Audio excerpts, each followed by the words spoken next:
Bapak Ibu Saudara sekalian, mari kita membaca firman Tuhan yang terambil dari Markus pasal yang ke-7 ayat 24 sampai ayat yang ke-30. Markus pasal yang ke-7 ayat yang ke-24 sampai ayat yang ke-30. Saya membacakan ayat yang ke-24 dan saudara sekalian membaca ayat ke-25, selanjutnya kita baca silih berganti. Perempuan Sirofenisia yang percaya.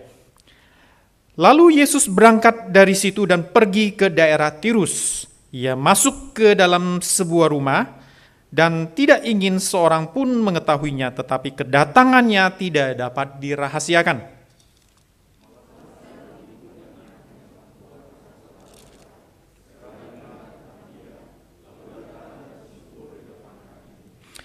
Perempuan itu seorang Yunani keturunan Sirofenia.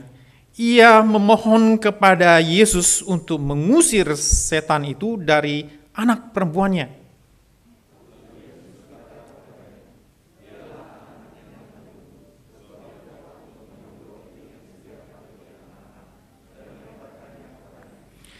Tetapi perempuan itu menjawab, "Benar Tuhan, tetapi anjing yang di bawah meja juga makan remah-remah yang dijatuhkan anak-anak."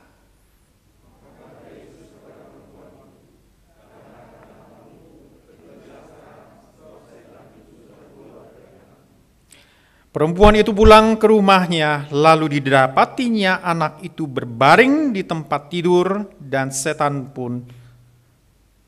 itu sudah keluar. Demikian pembacaan firman Tuhan. Mari kita berdoa untuk pembahasan firman Tuhan. Tuhan, kami sudah membaca firman-Mu dan kami rindu memahaminya. Tuhan, tolong kami Tuhan. Mohon Roh Kudus menerangi kami. Di dalam nama Tuhan Yesus kami berdoa. Amin. Saudara-saudara sekalian, Markus pasal yang ke-7 ayat 24 sampai 30 ini ada kembarannya di Matius pasal 15. Ya, kalian kalau punya waktu silakan baca di rumah. Nah, saudara-saudara sekalian, ini berbicara mengenai seorang ibu yang memiliki anak kerasukan setan. Saudara, dalam pengalaman hidup saya rasanya ada 4 kali lah encounter dengan kejadian seperti ini. Waktu masih kecil, saya punya pembantu rumah tangga yang kerasukan setan. Dan yang satu lagi bukan kerasukan setan, bisa mengundang setan masuk ke dalam tubuhnya. Dan kemudian dia menjadi tangki buat ini ya, nah itu. Nah, kemudian di dalam pelayanan saya di Batam, ya, saya bertemu 2 kali untuk acara tengking-tengkingan kayak gitu ya. Pengalaman yang menarik, ya, saya pernah menceritakan tentang hal itu. Tapi saudara-saudara sekalian, ketika saya bertemu dengan pelayanan tersebut, saya menemukan keluarga yang gelisah, keluarga yang tidak tahu bagaimana melakukannya. Kalau sakit ke dokter, tapi kalau kerasukan kayak gitu. Nah, ini membingungkan. Apapun panggil orang pandai, panggil ini, dan akhirnya panggil saya juga ya, gitu, yang nggak punya pengalaman pada saat itu. Ya, nah saudara-saudara sekalian, ada kebingungan, ada kegamangan. Dan perempuan ini saya lihat adalah seorang perempuan yang cukup kaya menurut saya, karena dia seorang Helenis ya. Nah, memiliki anak dan anaknya kerasukan, dan tentu saja dia bingung apa yang harus dilakukan dengan ini. Ya, saya rasa sebagai seorang Yunani, sebagai seorang Sirofenisia, dia pasti ada orang dukun-dukun ya yang coba, tapi tampaknya tidak berhasil. Dalam kegamangan ini, dia mendengar satu kabar baik, Injil, kabar baik, bahwa ada seorang rabi bernama Yesus datang ke kotanya, ke Tirus.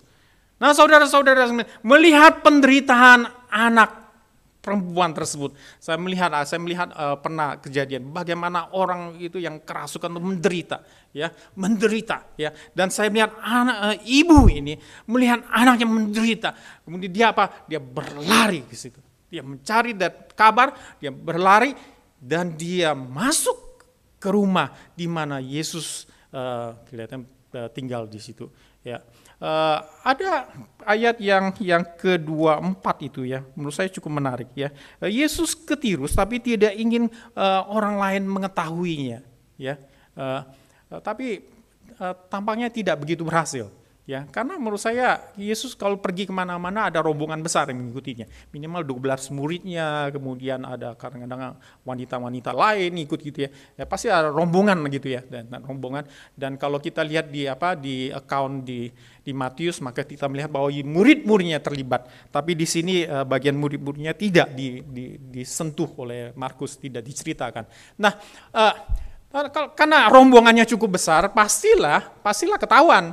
Dan rumahnya itu saya rasa bukan rumah 3 kali 4 ya, atau 10 kali 15, 10 kali, mungkin lebih besar karena ada murid-muridnya dia dan yang lainnya. Nah, cukup besar rumah itu ya, dan perempuan itu bisa masuk ke dalam rumah itu menunjukkan bahwa dia juga orang yang cukup terpandang. Nah, saudara-saudara sekalian, di hadapan Yesus dia tersungkur. Dan dia tersungkur dan dia memohon. Saudara, menarik di sini ayat yang ke-26 itu. Dia kata, perempuan ini seorang Yunani keturunan Sirofenia, dia memohon kepada Yesus untuk mengusir setan itu dari anak perempuannya. Terus pertama-tama saya baca dalam bahasa Indonesia, oke saja lah gitu ya. Tapi ketika saya mulai mendalami itu, dalam bahasa Yunani itu dia mengatakan, dia seorang Helenis. Dia bukan Yudais. Dia bukan God-fearer. Ada satu kali perwira Romawi ya, minta kepada Yesus untuk menyembuhkan hambanya. Ya. Kemudian orang pemimpin agama Yahudi pada saat itu meminta Yesus, tolonglah, karena dia itu adalah God-fearer, dia melindungi kita, dia menolong kita. Tetapi ini tidak, wanita itu seorang Helenis. Nah, kalau yang belajar sama Pak Johan tahu itu Helenis ya. Tidak hanya berbahasa Yunani menurut saya, ya. Tapi Helenis itu membudayakan Yunani gitu. Jadi ada gymnya ya, kemudian ada patung-patungnya, luar biasa lah gitu ya. Yang membuat kaum Yudais itu merasa tidak nyaman, merasa ini orang yang menentang kehidupan umat Allah. Ya. Kaum Yahudi yang Helenis dikenal sebagai The sinner, orang-orang berdosa. Ya. Nah, di sini ada perempuan yang bukan orang Yahudi, orang Sirofenisia, ya, yang daerah Palestina, orang Kanaan kalau Matius mengatakan tadi, tapi dia seorang Helenis. Ya, dia menganut budaya Helenis, cara hidup Helenis, tidak hanya berbicara bahasa Yunani. Dia datang dan dia mohon kepada Rabi yang bernama Yesus. Dan apa jawaban Yesus? Pertama-tama dilihat dia kabar baik. Yesus datang dan Yesus ini bisa menyembuhkan, bisa mengusir setan. Dia datang ke kota saya. Dan anak perempuan saya sedang menderita karena apa? Karena dirasuki oleh setan. Tapi jawaban Yesus itu bukan kabar baik. Ini tempat di saya lihat. Jawaban Yesus bukan kabar baik. Yesus berkata kepadanya, biarlah anak-anak makan kenyang dulu, sebab tidak patut mengambil roti yang disediakan bagi anak-anak dan melemparkannya kepada anjing. Kalimat pertama, biarkanlah anak-anak makan kenyang terlebih dahulu. Makan kenyang. Nah, ngomong kata makan ini, kalau kita semua suka makan kan? Itu ada lagi Pedro sama yang baru ini, suka makan hobinya, ya makan. Ya. Saya juga suka makan, tapi harus dijaga sekarang ya. Nah, tetapi makan menurut saya dalam ini lebih Yesus suka mengundang orang makan. Tapi mengundang makan itu sebagai apa? Hospitality daripada Allah Israel untuk merangkul kembali umatnya. Umat Israel mengalami bagaimana mereka makan 40 tahun di padang gurun mana surgawi. Ya. Itu makan itu suatu lambang keselamatan. Ya, simbol keselamatan ilustrasinya itu. Biarkan anak-anak itu makan terlebih dahulu.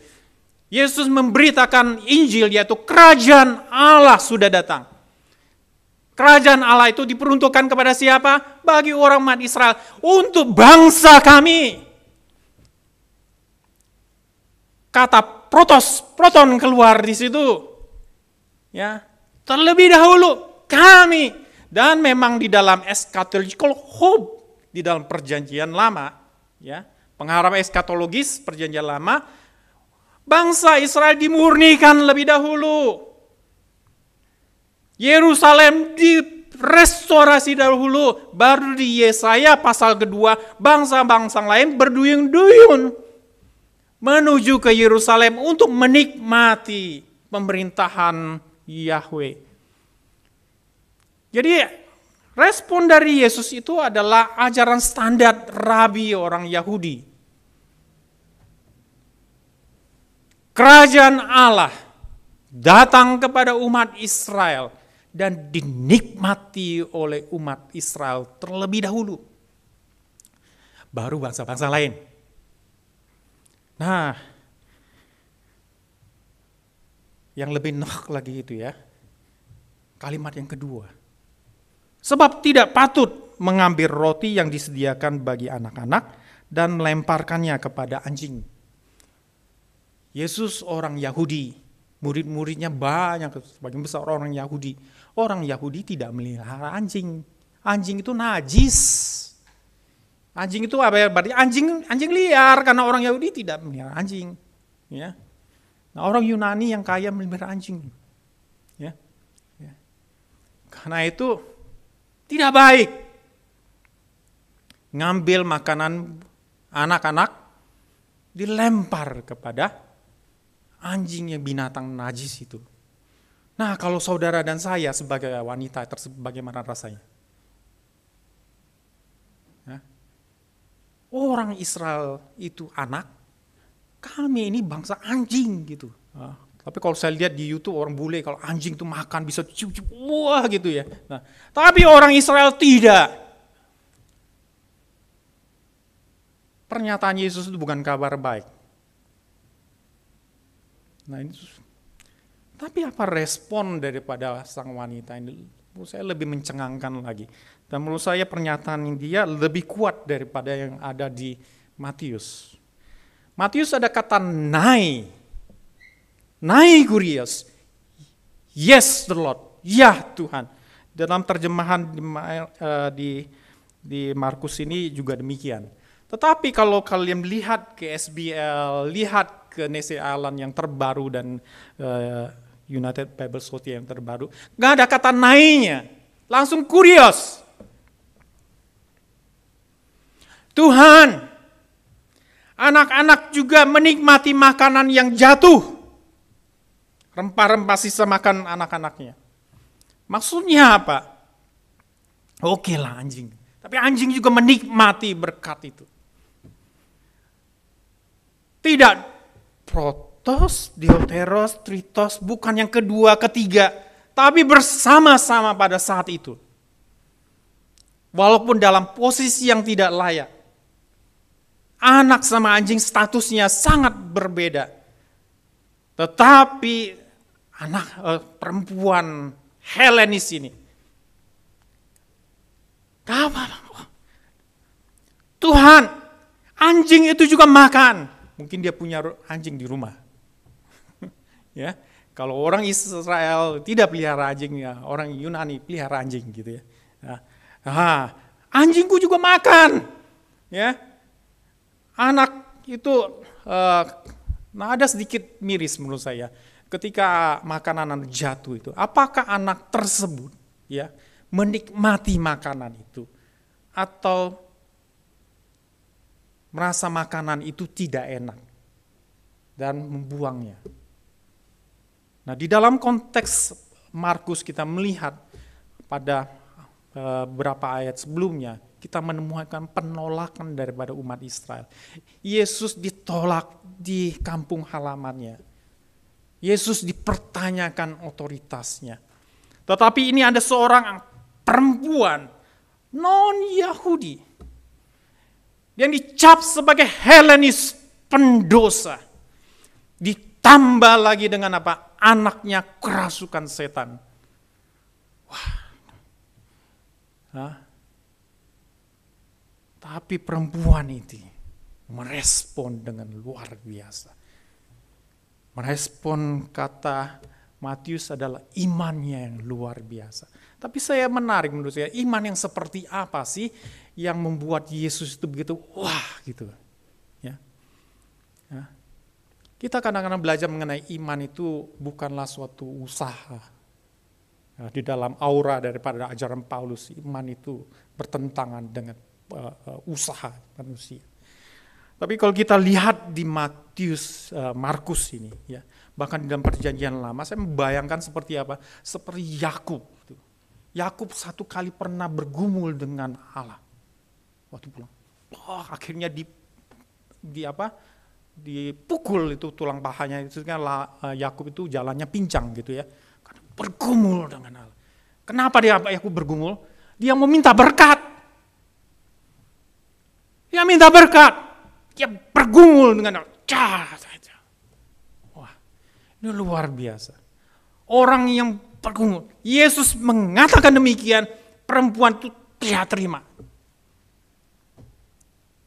Tuhan, anjing itu juga makan bersama dengan anak.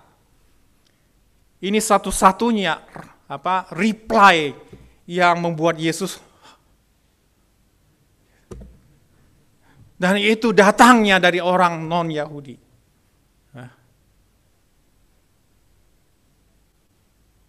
Saya melihat seperti Yakub yang bergulat dengan Allah.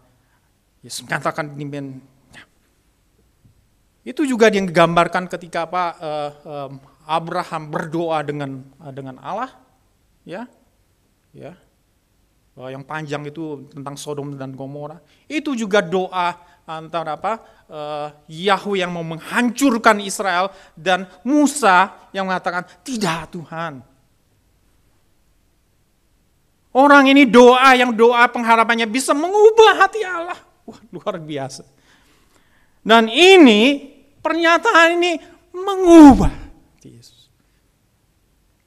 Ketika Yesus lihat ya, ke Tirus, dia masuk ke rumah dan tidak mau diketahui.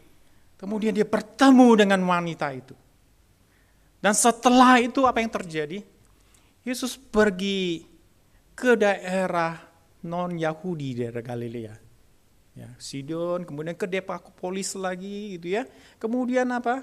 Ya, kalau sebelumnya dia memberi makan kepada banyak orang Yahudi, di daerah Gentile tersebut, daerah non-Yahudi tersebut, dia memberikan makan kepada mayoritas yang non-Yahudi. Pernyataan dari sang perempuan ini, ya, tampaknya menurut Markus mengubah perjalanan Yesus, mengubah perjalanan Yesus. Bahkan ketika Yesus bertanya kepada murid-muridnya, siapakah aku ini? Ya, maka jawab Simon, engkau adalah Mesias anak Allah. Itu di Filipi, Kaisaria Filipi, daerah orang banyak yang mayoritas orang non-Yahudi. Mulai dari perempuannya ini, yang fight for the salvation, fight for the blessing. Saudara-saudara sekalian, saya pikir kadang-kadang apakah kita memiliki iman yang seperti ini? Kadang-kadang iman kita terserah kepada Tuhan. Tapi tentu saja kita berserah kepada Tuhan. Tapi Tuhan juga menginginkan juga kan iman yang fight. Ya. Sama seperti ketika Yesus mengajarkan doa yang tidak jemu-jemu itu, ada perempuan yang datang kepada hakim yang lalim berdoa, ya. Dan Tuhan menginginkan iman yang demikian kepada dalam diri anak-anaknya. Saudara-saudara, jawaban Yesus, pergilah setan itu sudah keluar dari anak. Karena apa? Karena kata-katamu. Karena kata-kata perempuan tersebut. Ya. Tuhan, anjing-anjing itu juga makan. Ya. Bersama dengan anak-anak kerajaan. Ada unsur kerendahan hati, ya. Ada unsur iman, ya. Tapi iman yang fight, mau bergumul dengan Allah secara serius. Untuk memperoleh pengampunan, untuk memperoleh keselamatan, untuk memperoleh berkat. Ini yang Yesus sungguh nantikan. Dan saudara-saudara sekalian, pesan ini yang rindu saya sampaikan kepada saudara sekalian. Kita yang menyatakan kita beriman kepada Yesus. Iman yang seperti apa? Apakah iman yang mudah kalah, mudah menyerah, atau iman itu justru mendorong kita menggumuli berhadapan muka demi muka, kadang-kadang perlu berdebat dengan Allah, membawa case kita di hadapan Tuhan kita, dan dari situ kita mengalami Allah yang kita kenal. Saudara, iman seperti ini juga yang kita lihat di dalam Di dalam Ayub, yang membawa case-nya di hadapan Tuhan. Sampai pada akhirnya dimatakan, dulu aku mengenal engkau dari orang lain, sekarang aku mengalami engkau. Saudara, hidup di STT Amanat Agung ini, saya nggak tahu kalian merasa berat atau merasa ini ya. Dan kemarin Ibu Ketua sudah mengatakan jangan terlalu berat ya. Saya juga merasa bahwa apa sih yang beratnya gitu ya. Di luar sana itu berat orang itu. Ya. Kalian nggak lebih berat dari mereka gitu ya. Hidup itu menurut saya merasa melayani itu ada suatu berkat yang luar biasa. Mengalami Allah. Ya. Miskin ya, tetapi tetap hidup. Ya. Belajar berat, tetapi bisa lewat. Kita perlu menunjukkan iman kita dengan resilient kita. Kerja keras kita. Fight terhadap dosa-dosa kita. Lakukan lagi terus sampai sampai menang, sampai kita mengalami, sampai Yesus melihat sungguh-sungguh kita berusaha karena iman kita. Yesus mengatakan, Yesus nggak bisa kita bohongi lah, ya, tetapi hidup gak karuan, ya. Saya rasa kadang-kadang ada benarnya juga ya, Yohanes gitu mengatakan, tidak ya, gelap terang itu jelas gitu ya. Kalian tidak mengatakan, dengan segala keluh kesah kita berat sekali. Tidak. Mari saudara-saudara sekalian, adopsi iman perempuan Sirofenia ini. Ya. Iman yang fight. Ya. Dan saya rasa Tuhan akan menyukainya. Tuhan memberkati. Mari kita berdoa. Tuhan yang maha baik, firman-Mu ya dan amin. Dan biarlah Tuhan tolong kami Tuhan, di dalam kami beriman, di dalam kami berharap. Biarlah Engkau juga melihat bagaimana pergumulan iman kami, di dalam kami menghadapi segala permasalahan. Ketika kami datang kepada Tuhan engkau melihat gambaran perempuan Sirofenisia ini yang berseru, berharap, beriman secara aktif. Di dalam namamu kami mohon. Amin.